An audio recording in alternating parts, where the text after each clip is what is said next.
आइए हम लोग दूसरा पॉइंट पढ़ते हैं। संरचना या बनावट के आधार पर, जो हम लोगों ने यौगिक क्रिया को 3 आधारों में बांटे थे, ठीक है, कर्म के आधार पर ऊपर हम लोगों ने सकर्मक अकर्मक पढ़ लिया। अब दूसरा हमारा है संरचना या बनावट के आधार पर क्रिया। आइए देखते हैं। संरचना के आधार पर क्रिया 9 प्रकार की होती है। कितने प्रकार की भैया? 9 प्रकार की। 9 प्रकार की क्रिया होती है किसके आधार पर? संरचना या बनावट के आधार पर। 9 का नाम देख लो एक ही जगह। सामान्य क्रिया, संयुक्त क्रिया, नाम धातु क्रिया, चौथा है ऋणार्थक क्रिया, पांचवा है सम्मिश्र क्रिया, छठवां है पूर्वकालिक क्रिया, सातवां है संज्ञार्थक क्रिया, आठवां है तात्कालिक क्रिया और 9वां है अनुकरणात्मक क्रिया। ये 9 क्रिया है और 9 को एक एक करके पढ़ेंगे, ठीक है? शॉर्टकट में नहीं, एक एक करके पढ़ेंगे। चलिए पहला हम लोग पढ़ेंगे सामान्य क्रिया। पहला हमारा यहां सामान्य क्रिया। जैसे राम पढ़ता है, मां खाना बनाती है, सोहन जाता है, मोहन खेलता है, ये सभी हैं अकर्मक। इसमें कर्म है कहीं? ठीक है, इसमें एक जगह कर्म मिल गया, खाना, ठीक है, और कोई कर्म नहीं। यानी ये बाकी इस 2 नंबर को छोड़कर, ठीक है, 1 नंबर 3 नंबर 4 नंबर ये अकर्मक है और ये 2 नंबर हो गया हमारा सकर्मक। यानी जितने भी अकर्मक सकर्मक क्रियाएं होती हैं वो सभी सामान्य क्रियाएं कही जाती हैं, ठीक है। उसमें कर्म मौजूद हो, ठीक है, या कर्म मौजूद ना हो, सकर्मक हो या अकर्मक हो, वो सभी सामान्य क्रियाएं कही जाती हैं, ठीक है। ये सभी कैसा है? सामान्य क्रिया है, इसमें कोई ताम झाम तड़कता भड़कता कुछ है नहीं, सामान्य है, सिंपल। नोट क्या है? उक्त वाक्यों में एक क्रिया मौजूद है। कितनी क्रिया मौजूद है?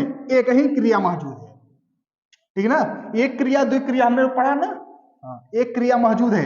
क्या कौन कौन सी? देखो लाल रंग से है क्रिया, ठीक है।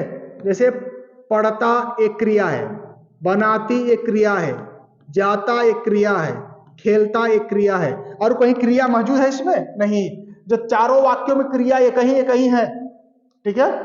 तो उक्त वाक्य में एक क्रिया मौजूद है, इसी को हम सामान्य क्रिया कहते हैं। माने इनके कहने का मतलब यह है कि किसी वाक्य में क्रिया एक ही मौजूद हो तो सामान्य क्रिया, ठीक है। आइए आगे अब पढ़ते हैं। दूसरा हमारा क्या है? संयुक्त क्रिया। अब ये है संयुक्त क्रिया। दूसरा संयुक्त क्रिया पढ़ेंगे हम लोग। घोड़ा चलने लगा, देखो अंडरलाइन किया चलने पर और लगा पर, ध्यान देना अंडरलाइन किया गया है। यहां हर कलर का, हर पॉइंट का, हर साइज का जो फॉन्ट यहाँ पर हमने लिए हैं अक्षरों के, कुछ ना कुछ उसका मतलब होता है। यहां अंडरलाइन 2-2 हुए, एक एक वाक्य में 2-2 अंडरलाइन। चलने लगा, मैं पढ़ना चाहता हूं, वह सोना चाहता है, सर्प जीने लगा। ध्यान देना कि यहां जितने वाक्य हैं इन सभी वाक्यों में 2 क्रिया मौजूद है। ऊपर तो एक क्रिया मौजूद था तो वो तो समान क्रिया था, यहां 2-2 क्रिया। चलने लगा, 2 क्रिया है, चलने और लगा, ये दोनों क्रिया, घोड़ा चलने लगा, 2 क्रिया मौजूद हो गए। मैं पढ़ना चाहता हूं, पढ़ना एक क्रिया है, चाहना भी तो एक क्रिया है। मैं पढ़ना चाहता हूं, तो 2-2 क्रिया है। वह सोना, स्लीपिंग वाली सोना, स्वर्ण माने सोना नहीं, नींद, वो सोना चाहता है, वो सोना चाहता है, ठीक है। इसको हूं नहीं है कर लेना। सोना, सोना एक क्रिया है, चाहना भी एक क्रिया है, वो सोना चाहता है, 2 क्रिया। जीने लगा, जीना एक क्रिया है और लगा एक क्रिया है, जीने लगा। तो इस तरह से इन सभी वाक्यों में 2-2 क्रियाएं मौजूद हैं, इसीलिए ये संयुक्त क्रिया कहलाता है। संयुक्त माने बड़ा।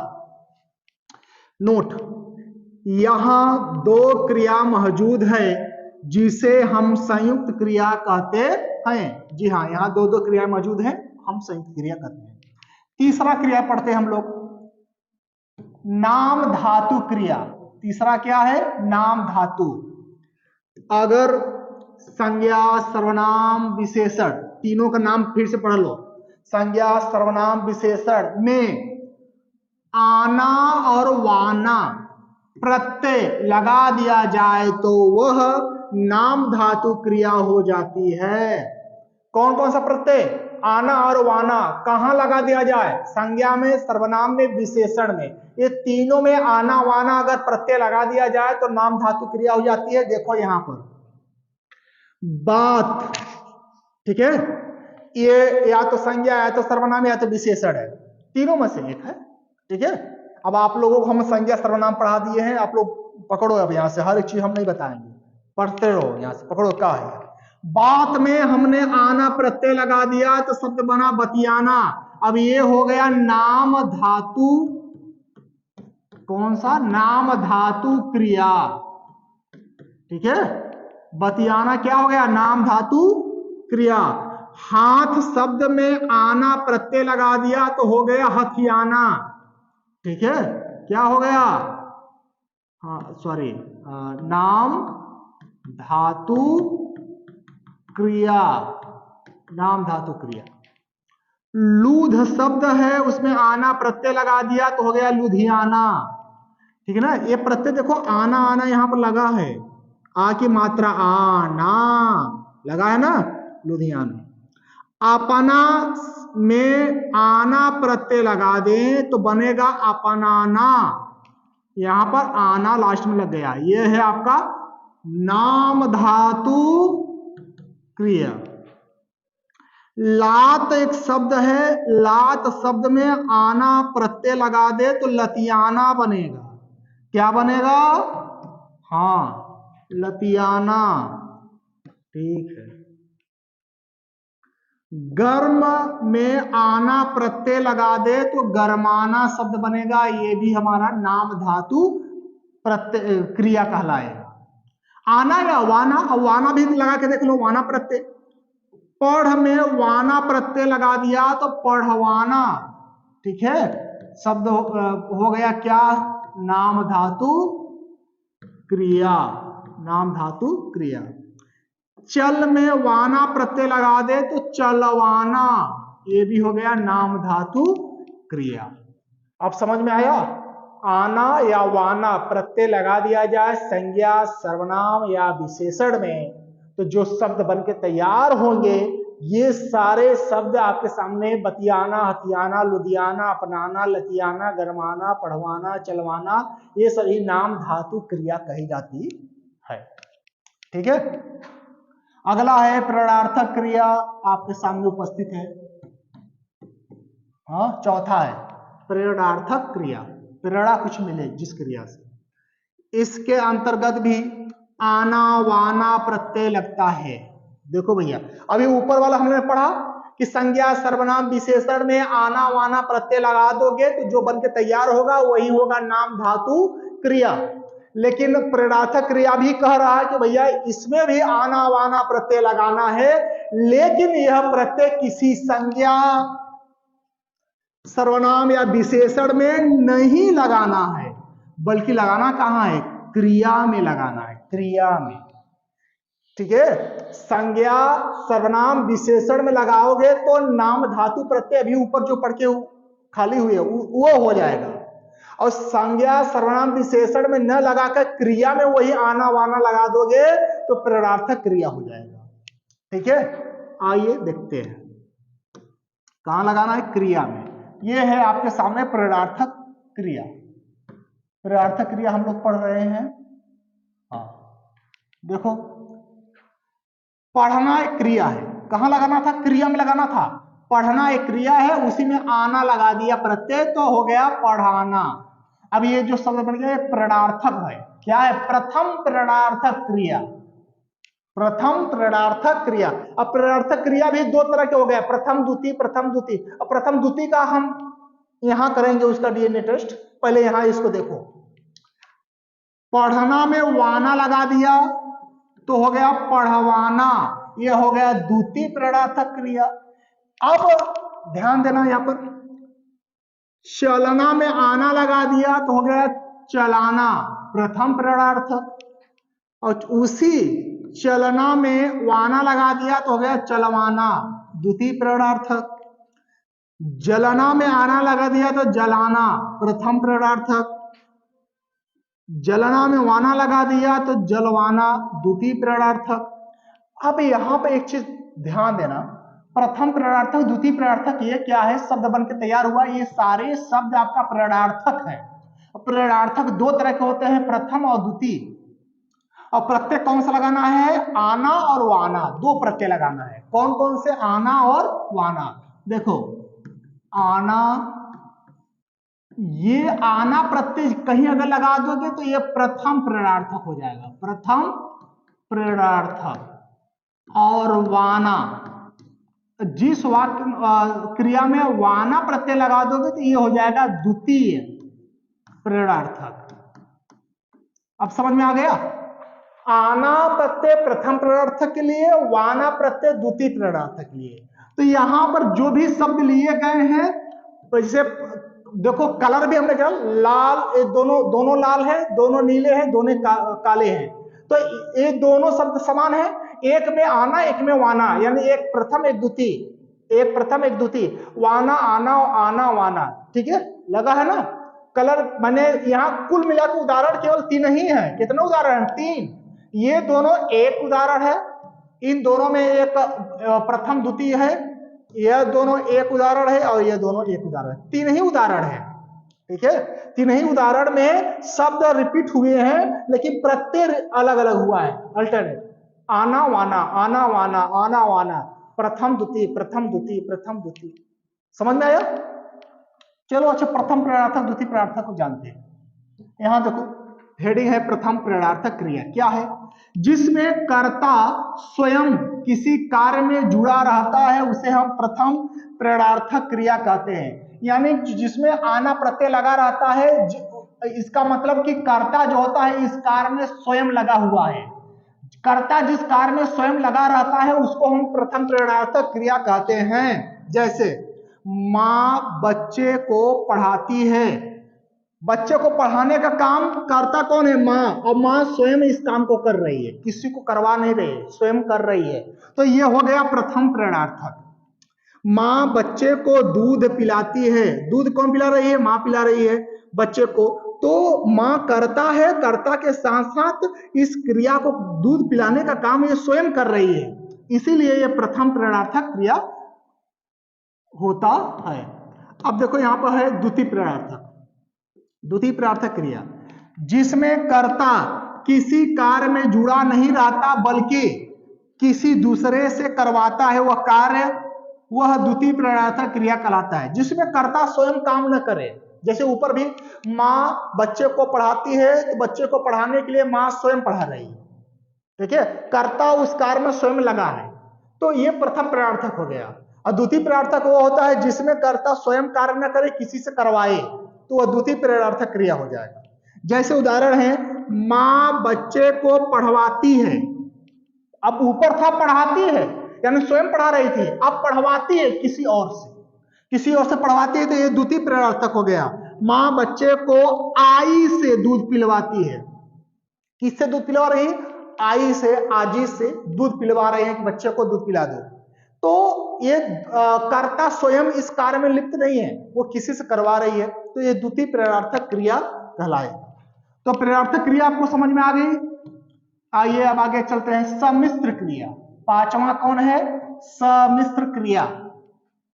किसी भी संज्ञा सर्वनाम विशेषण में क्या क्या करना या होना प्रत्यय लगाया जाता है तो सम्मिश्र क्रिया कहलाता है, ठीक है। कौन कौन सा प्रत्यय करना या होना कहां लगाया जाता है, संज्ञा सर्वनाम या विशेषण, तीनों में करना या होना प्रत्यय लगा देंगे तो हमारा सम्मिश्र, ये सम्मिश्र क्रिया बनकर तैयार होगा। जैसे बात में करना ये प्रत्यय लग गया तो या होना एक प्रत्यय हो गया, बात होना, करना या बात होना।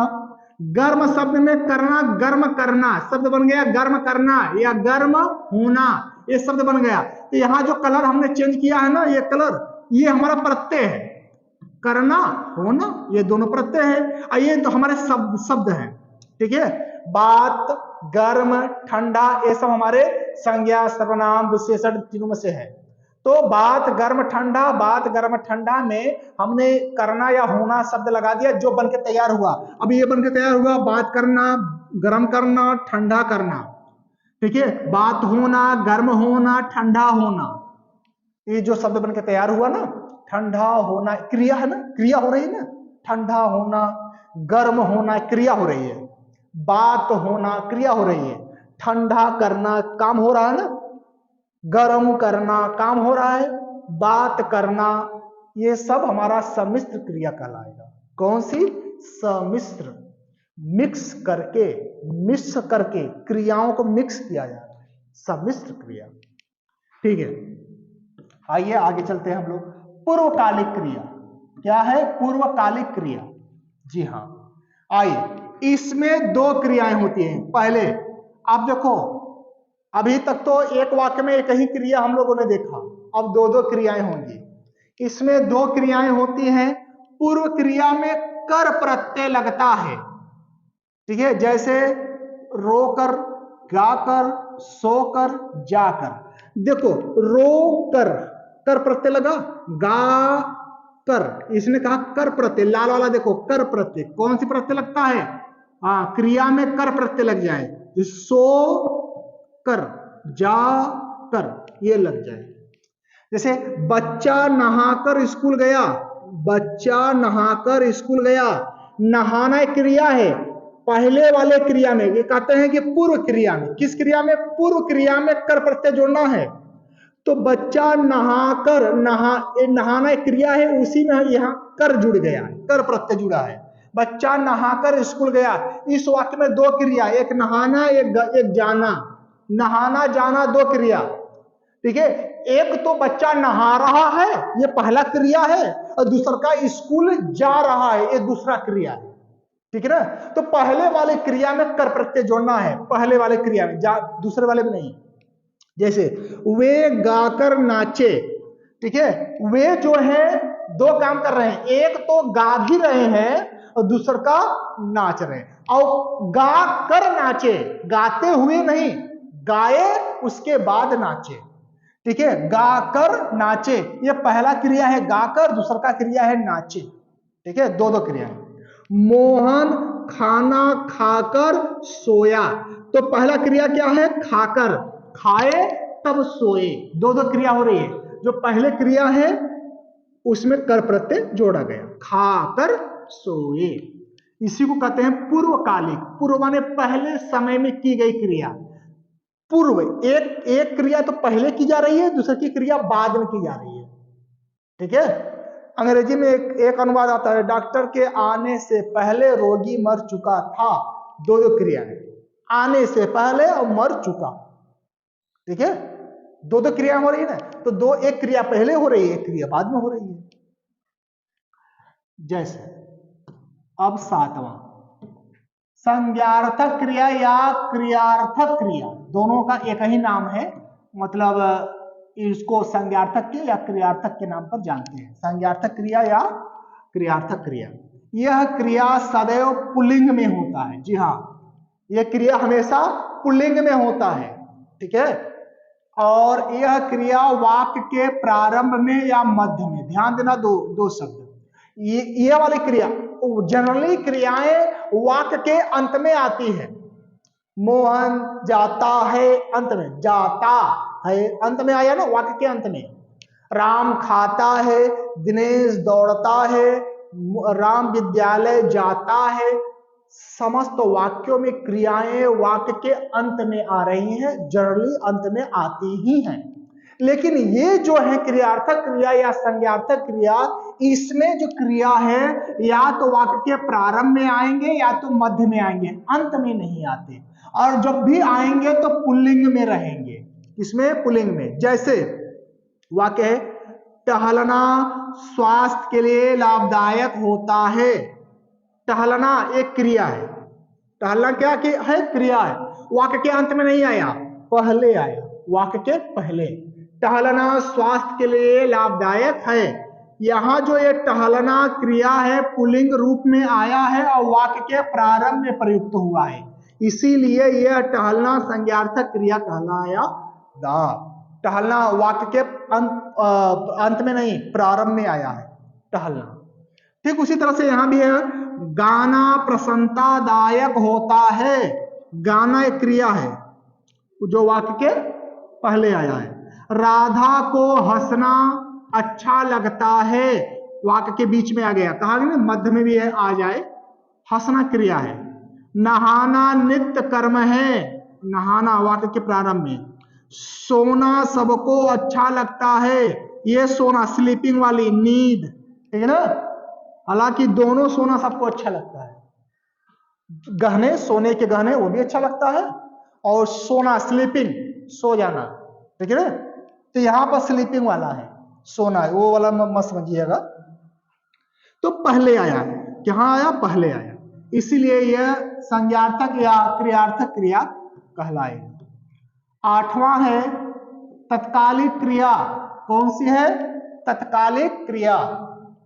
जहां कर्ता एक हो, कितने हो, एक हो, और क्रिया कितना हो, दो। कर्ता एक क्रिया दो, दोनों क्रिया एक साथ हो, दोनों क्रिया एक साथ घटित हो तो वहां तत्कालिक क्रिया होगा। जी हां, अब एक ऐसा वाक्य आपके सामने आएगा, कर्ता तो एक ही होगा लेकिन क्रिया कितने होंगे, दो। इसके पहले भी बहुत सारे वाक्य ऐसे आए, पूर्वकालिक क्रिया में क्रिया दो दो आ रही थी, नहा कर खाना खाता है, दो क्रिया हुआ, कर्ता एक हुआ। उसमें क्या होता था कि एक क्रिया पहले होती थी, दूसरी क्रिया बाद में होती थी।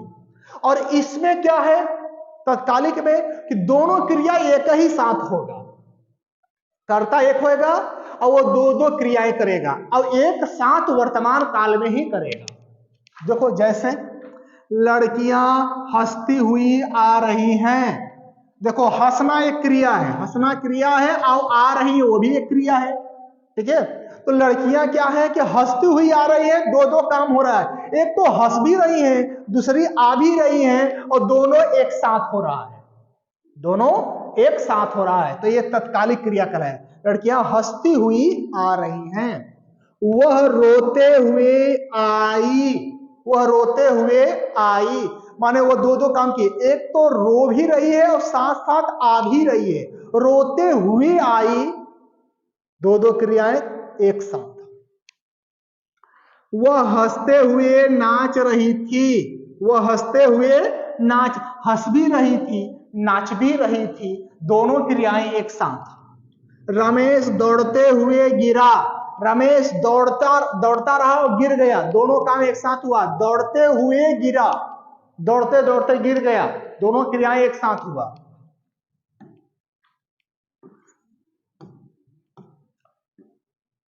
अगला है हमारा अनुकरणात्मक क्रिया, लास्ट है अनुकरणात्मक क्रिया।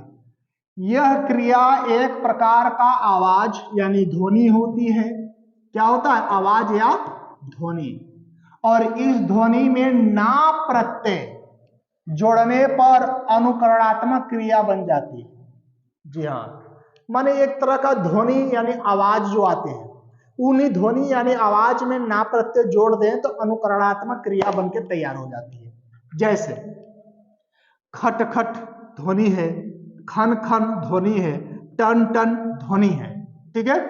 अब इसमें क्या प्रत्यय जोड़ना है, ना, सभी में ना प्रत्यय जोड़ दे। खट खट में ना प्रत्यय जोड़ो, खन खन में ना प्रत्यय, और टन टन में ना प्रत्यय, तो शब्द बन के तैयार होगा खटखटाना, खन खनाना और टन टनाना, ठीक है। ना प्रत्यय जोड़ दिया गया, सभी में ना प्रत्यय है। तो भैया इस तरह का जो शब्द यहां पर के तैयार हुआ है यही है अनुकरणात्मक, ठीक है।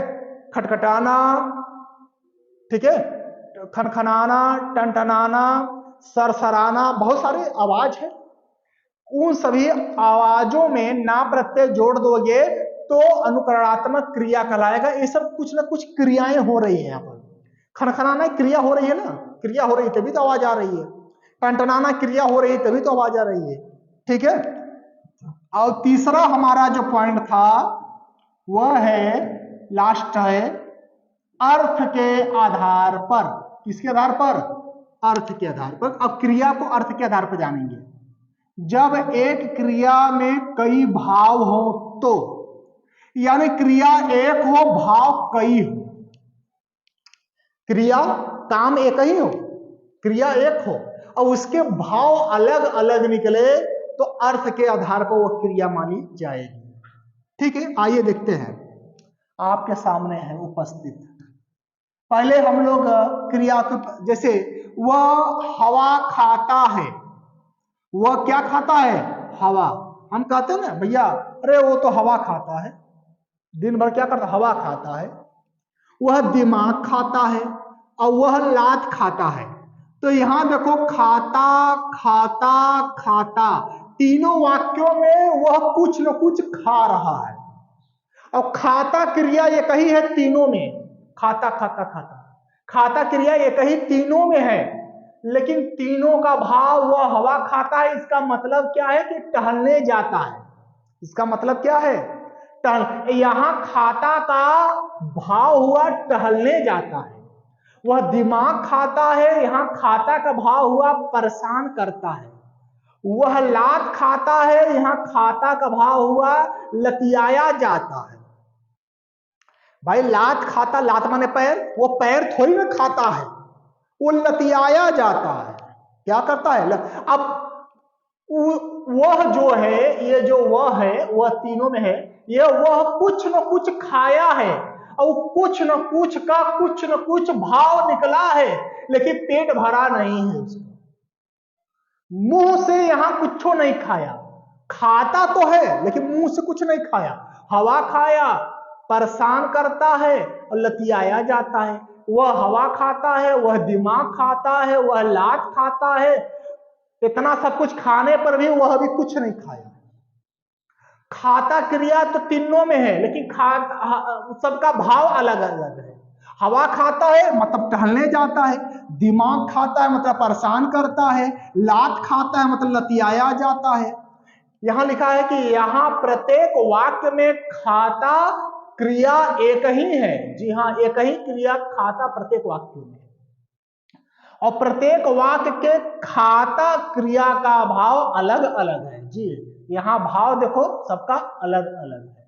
ठीक है, अलग भाव है, अलग भाव, अलग भाव, ये सब क्रियाएं अलग भाव।